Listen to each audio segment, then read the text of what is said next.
Good evening. Welcome to another episode of Kink Candid. I know we have been a little sporadic. That's mostly on me. Things have been a little crazy at my house, but we are here, and we have some really interesting stuff to talk about tonight. And I've got Jay here with me, and he actually brought these both to my attention. So, yeah, this isn't our usual fare, but I think it's something that needs to be addressed. So tonight we want to talk about the big word of consent. And we have a couple of examples coming out of the vanilla world that really highlight why we make such a big deal about consent in this lifestyle. And I actually have another topic which I have not even broached with Jay, so he's going to get to learn about it at the same time you guys do. So that'll be fun. But we're going to start with the story out of Utah about the dance. Some of our listeners may have seen this floating around because it has led to some pretty massive outrage on the part of parents. And essentially, the core facts that you need to understand about this story are that it is a school out in Utah that requires, if you go to a school dance, which are, in one of the articles I read about this. Let me stop you a second. We're not talking about a high school. We're talking about a middle school. Yes, that's a good point. These are young kids we're talking about here. They are very young. And because they are a middle school, these dances, if I'm remembering my facts correctly, are held during the day, during school hours. So it's not even like an activity that you could choose not to be at, come to later on. It's a during school hours kind of thing. And it is their policy at their school that if you are asked to dance, you are not allowed to say no. No matter how polite you may be about it, you are not allowed to say no.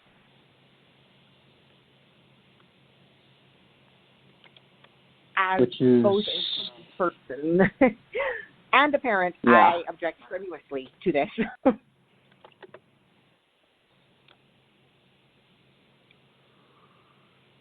Because, I think sometimes in the lifestyle I feel like we do a really bad job of it, but in some ways we actually understand, I think, the issue of consent sometimes a little better even than the rest of the world does.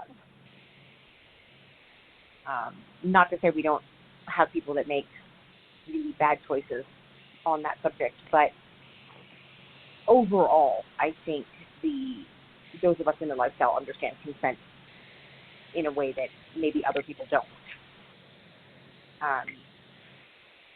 Because everything we do is predicated on consent.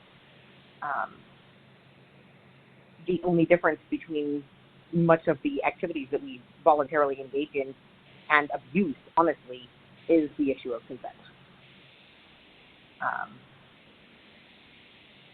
Were we not consenting, much of what we do would in fact be abusive. So, consent is huge. But see, the thing is that I think we need to remember, particularly in light of this story about the dance, is that it's not really consent if you say yes if you didn't have the ability to say no. Right. Consent depends. My yes only means something if I also have the ability to say no. The school makes it very clear that if you have a problem with a particular person, you can come and talk to the staff. No. I'm sorry. That's not how consent works. The girl said no. That's the end of the conversation. Or at least it damn well should be. And I feel like it's important to note that I do not have an issue with a school requiring that if you are turning down, say, a request to dance with you, that you do it politely. In most cases.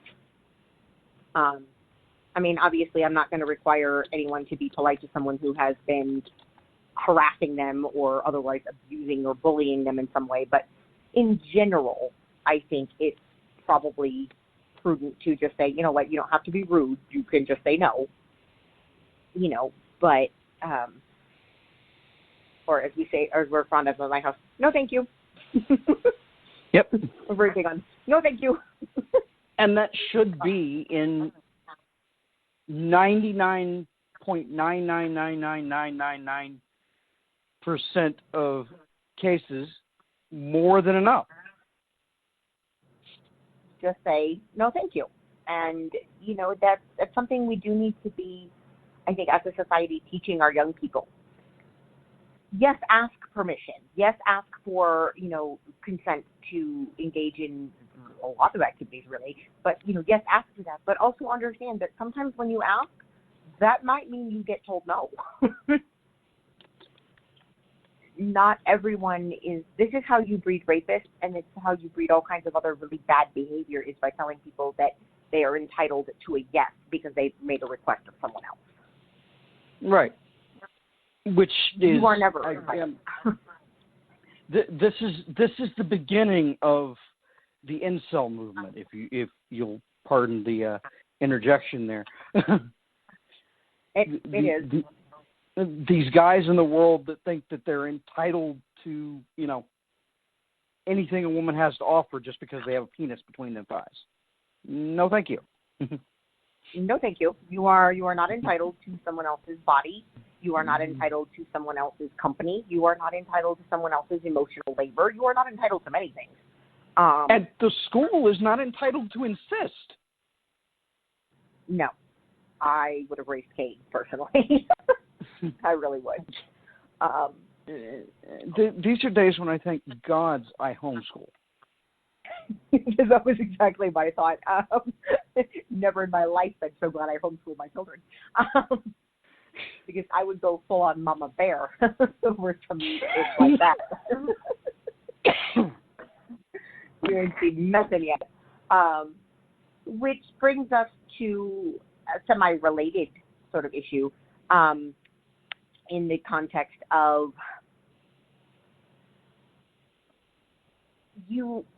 the other article that was recently brought to my attention is the high school in, correct me if I'm wrong, Louisiana, I believe, right?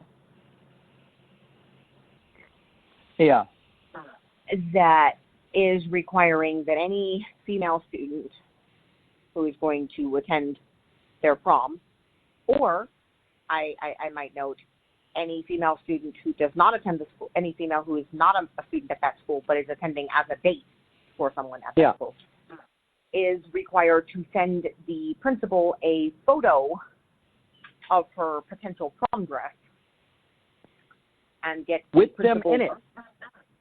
Yeah, with them in it. Very true. That's a valid point. Send this to the principal, get their approval for the dress, and then and only then are they allowed to then purchase the dress, and then that is the only dress they are allowed to wear to prom.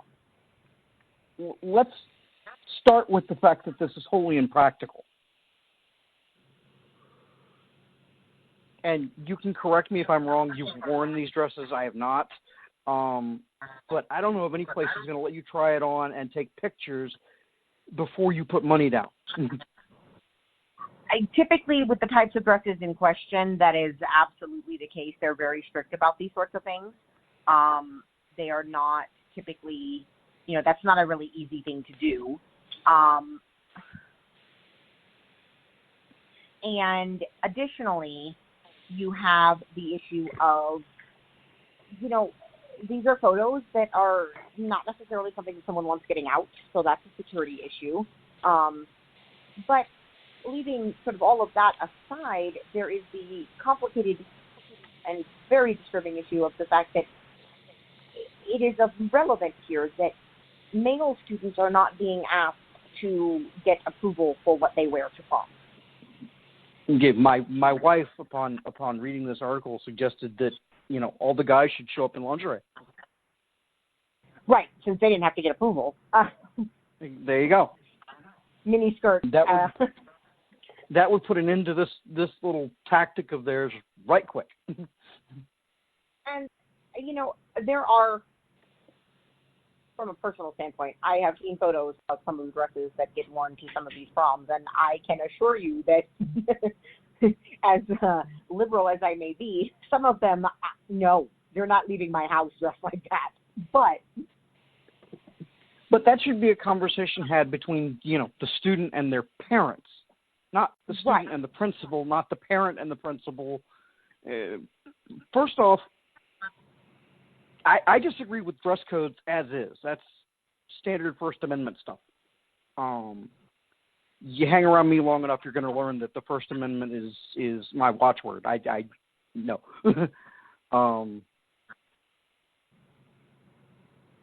Second off, if it's a conversation that needs to be had, it needs to be had between, the parent and the student. And third, I'm not entirely sure how comfortable I am with this woman demanding photos of anybody. Yeah, there's a whole privacy and security issue that I'm really not okay with. And the entire thing is based, yet again, in policing female behavior and restricting what the female students are allowed to do, say, wear. And this is the problem one of many, but one of the issues I have with dress codes as a whole is that they are almost always very female-centric. Yeah. Girls are not allowed to wear X, Y, Z, A, B, C, and there's a laundry list of things that girls aren't allowed to wear. And because I'm sorry, but the reason is invariably because they tempt the boys into bad behavior. I'm sorry, teach your sons to behave better. I did. Your behavior is on you. And it is never someone else's responsibility to change their dress, their wardrobe, because you have not learned to behave yourself.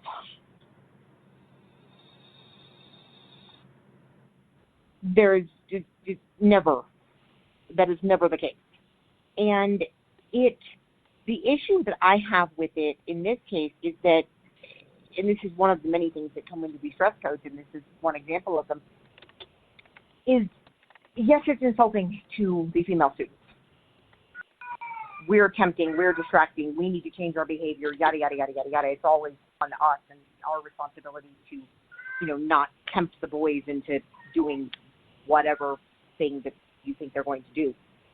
But myself personally, I take umbrage to it as well, because you know what? It's frankly very insulting to men too. Because this argument implies strongly that you males are incapable of controlling your own behavior. That when faced with a glimpse of leg or cleavage or shoulder, as dress codes often make a big deal of shoulders for some reason, collarbones.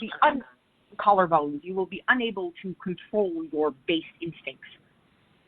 You are not animals. No. I promise. And you are more than capable of saying, you know what? I'm not going to act that way. And it invariably puts too much responsibility for male behavior on females. And that's just not okay. And it's, again, an issue where I think the lifestyle, oddly enough, despite the fact that so much of what we do is based on power exchange, power imbalances, we actually understand equality a lot more than the average human, I think, in some ways. Equality, consent, etiquette. We have these ideas that, we understand is that we both get a say, we both have, needs, we both have wants, we both have limits, safe words and aftercare and all those sorts of things don't just apply to the submissive, they apply to the dom too, and you are ultimately responsible for your own behavior, no matter what. And I think we get that right sometimes in a way that the average rest of society, does not. On that note, I'm going to bring up a secondary topic that I want to delve into a little bit, because I got asked this question over on Reddit earlier yesterday, I think, and it stuck with me a little bit. It relates a little bit to the issue of consent. There is a relatively popular mindset today that states that certain things are bad because we can never really consent to them because of societal expectations, et cetera, et cetera. One of the things that gets thrown in there a lot is porn. Another is any kind of sex work. And the third is almost invariably in BDSM. Now, I do not agree with that position, but that is a relatively popular position in our society as a whole. And as such, there is a certain crowd that is very, very anti what we do, which is not new.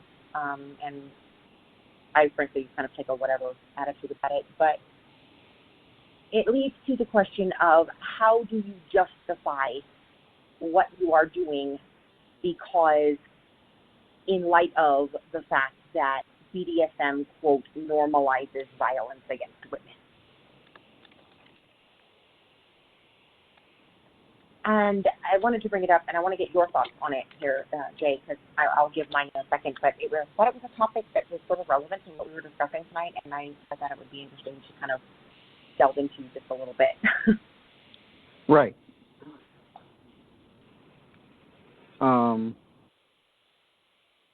And personally, I'm of the opinion that, now granted, there are some things that I will tell you right off the bat are not for me. But as long as everybody is of age and of capacity to give consent and has given consent, you do you.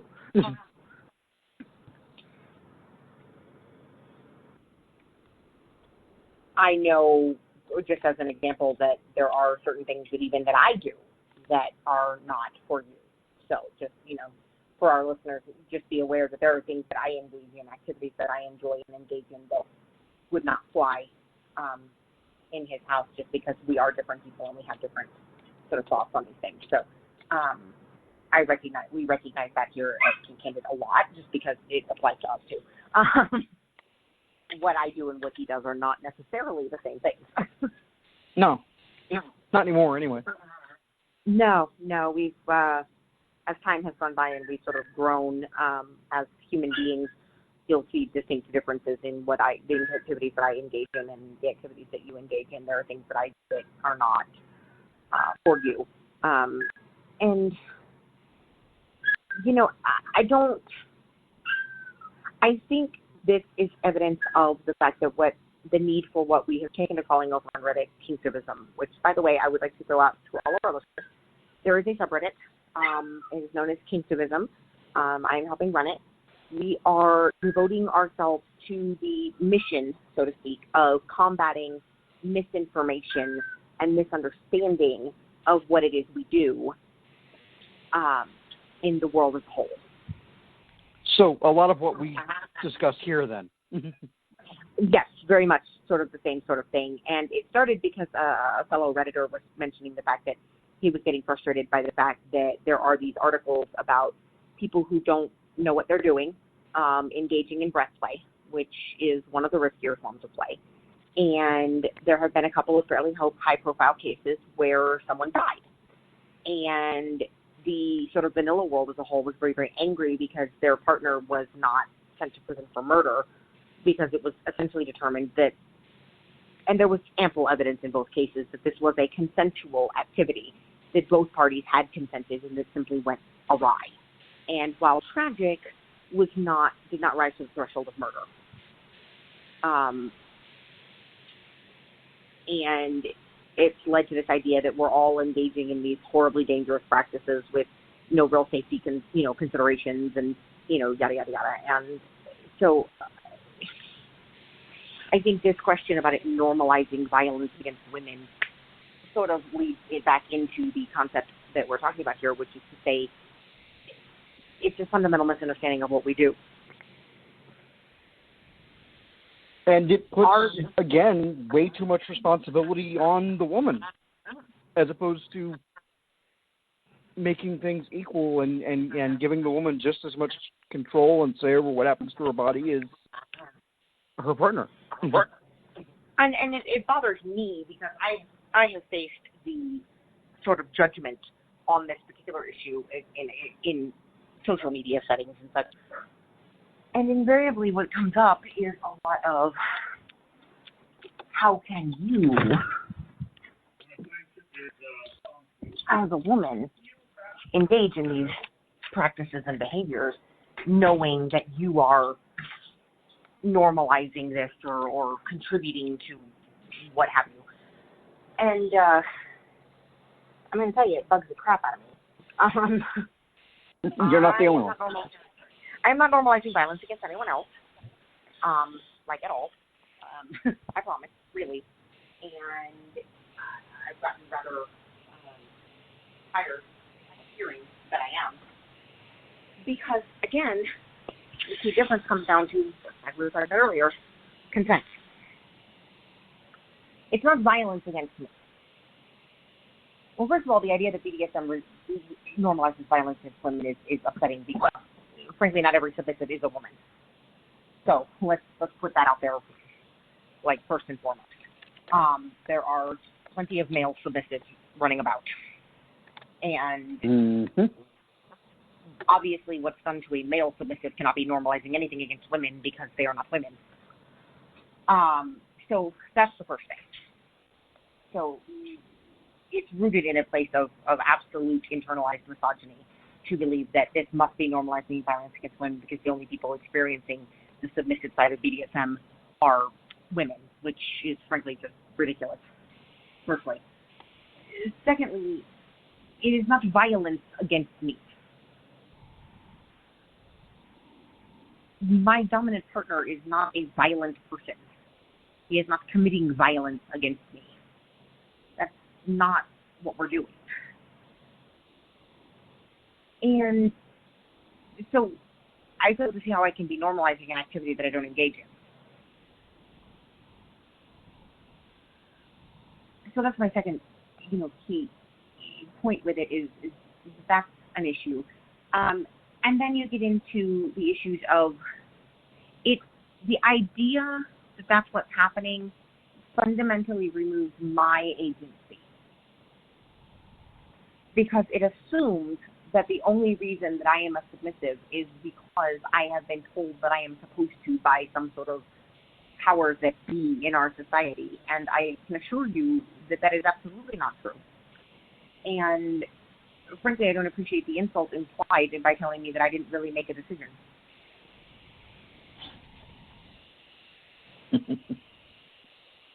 And when I was asked the question over on Reddit, my response was to say, so here I will read you my exact response because it sums my feelings up on it fairly well. Oh, Lord.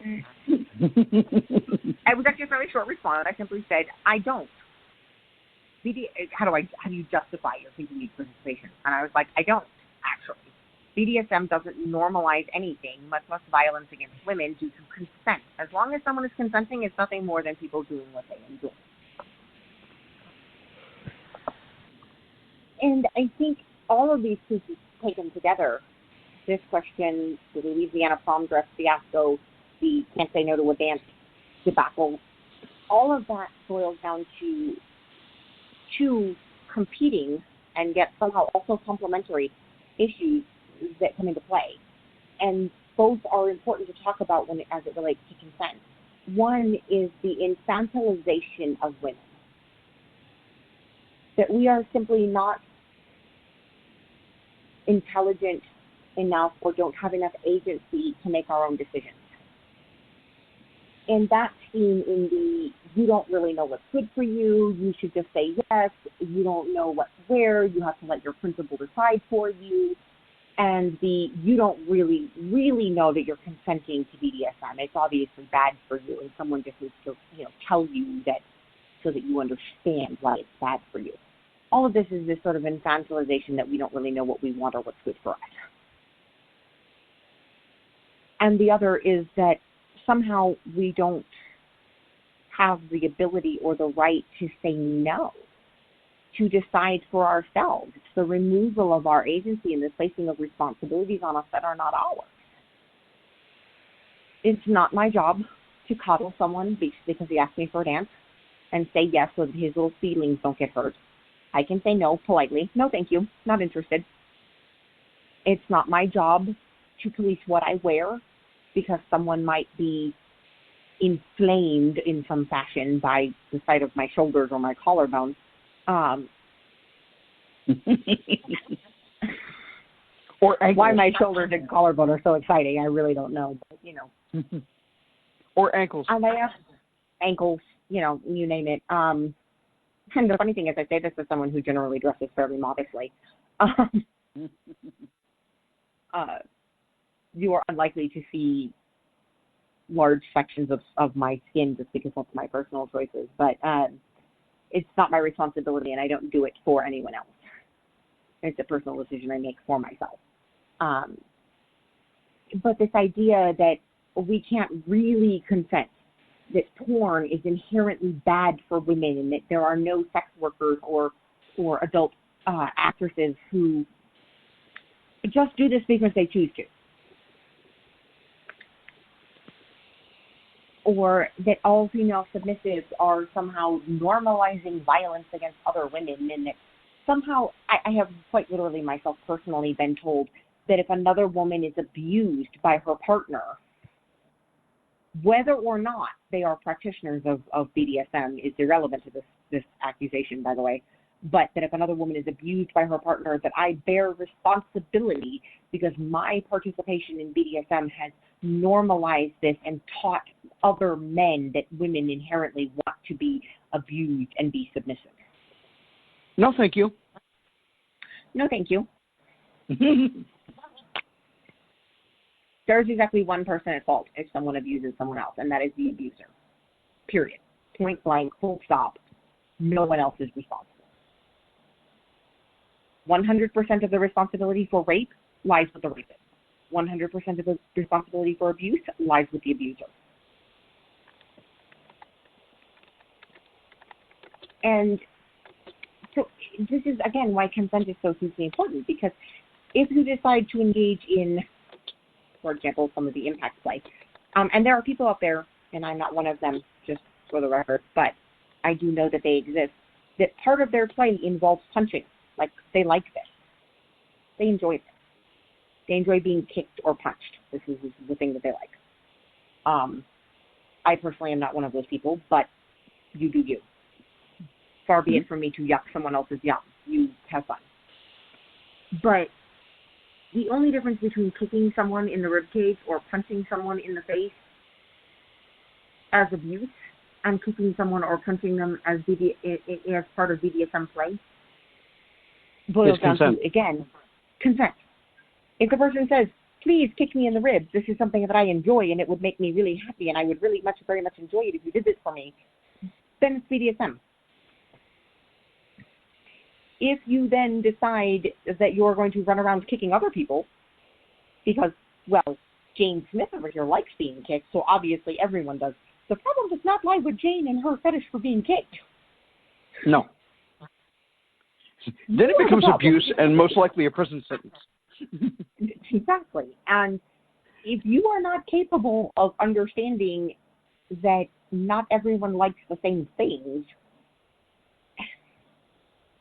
we saw one come up the other day that was asking, met this girl, never really been into BDSM myself, but I think she might be a submissive because she enjoys X activity and wore X thing.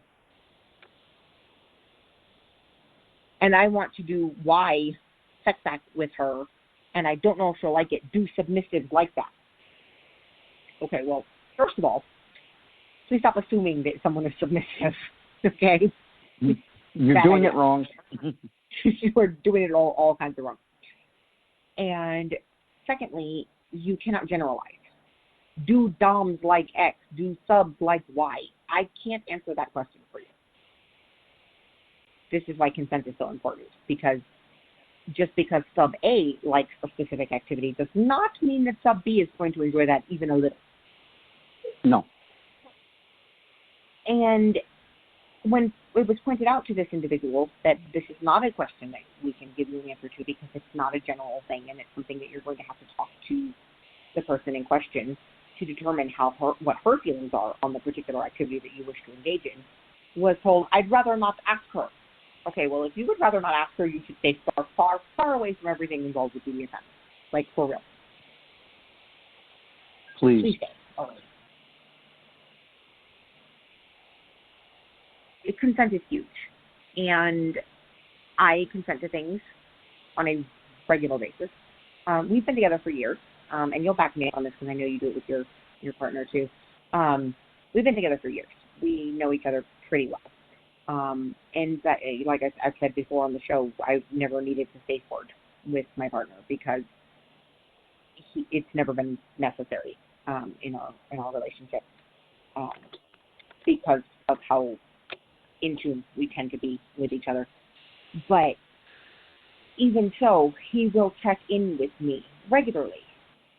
Yeah. It's that enthusiastic, ongoing consent. Are you good? Do you want more? Do you want to keep going? These are questions that get asked regularly in my house. It's consent and communication. The 2 C's. We're very big on these. You'll hear me harp on them a lot because they're such a big part of it. But like I said earlier, it's really important for people to remember that it's not really consent unless your partner could say no. If they are unable to say no, or you have made them afraid to say no, this is not consent, guys. No. Those girls out of that school in Utah did not consent to those dances because they never had the option to say no. And what's worse, they not only did not consent, they were bullied into those dances by a person in authority whose job it was to protect them from that exact behavior. And so we need to start with our young ones, all the way up through the rest of us, understanding that consent matters. And it is not inherently rude to not consent to something. We need to please explain to particularly our young women that fact that just because you say no doesn't make it rude. And a couple of principles. Them too. They can do with that lesson too. Saying no is not inherently rude. One can say no and it be absolutely a polite sort of circumstance where they say no, thank you.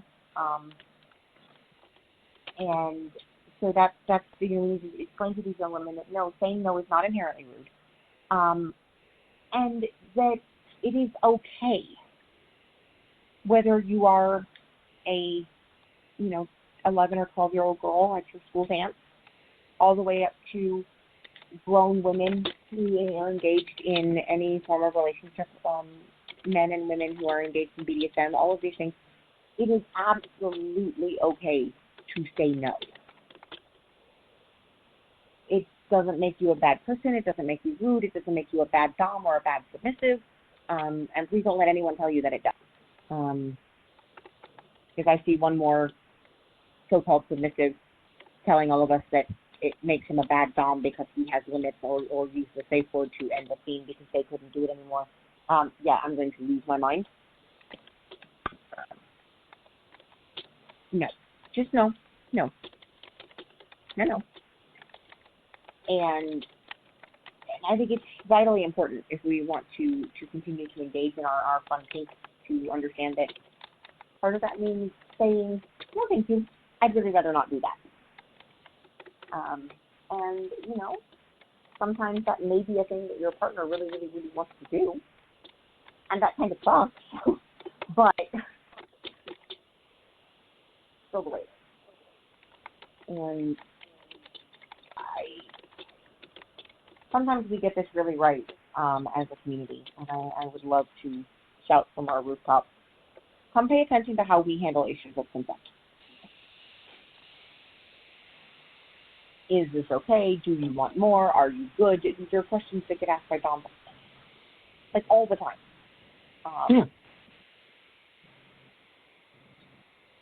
I got asked, I get asked that every time.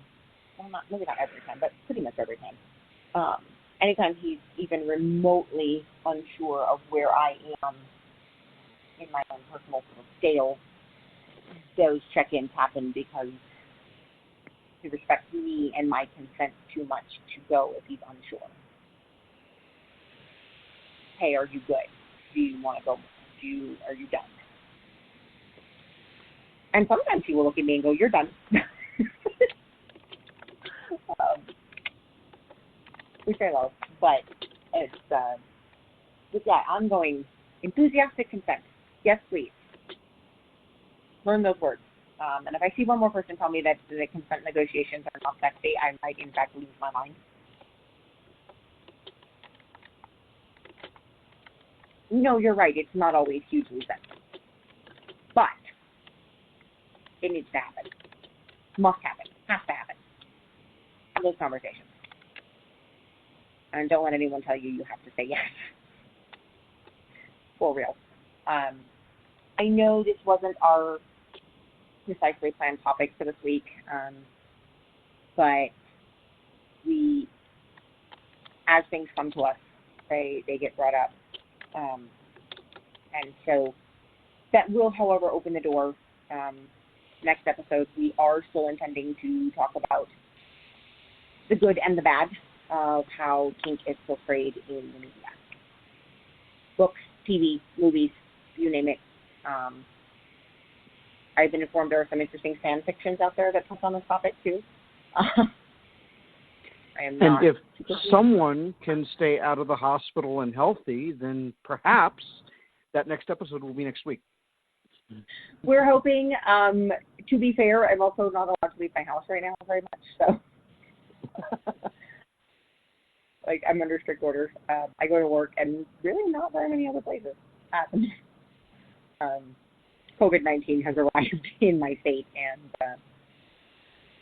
the dominant in the other room is like, no, you're not going there. That is not a thing you're doing. So, no.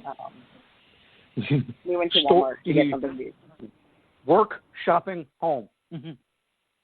But he wouldn't even have to do grocery shopping. Like, he did the grocery shopping this week. He's like, you're not going in Walmart. If we went to Walmart the other day to get something, he was... How are you feeding yourself?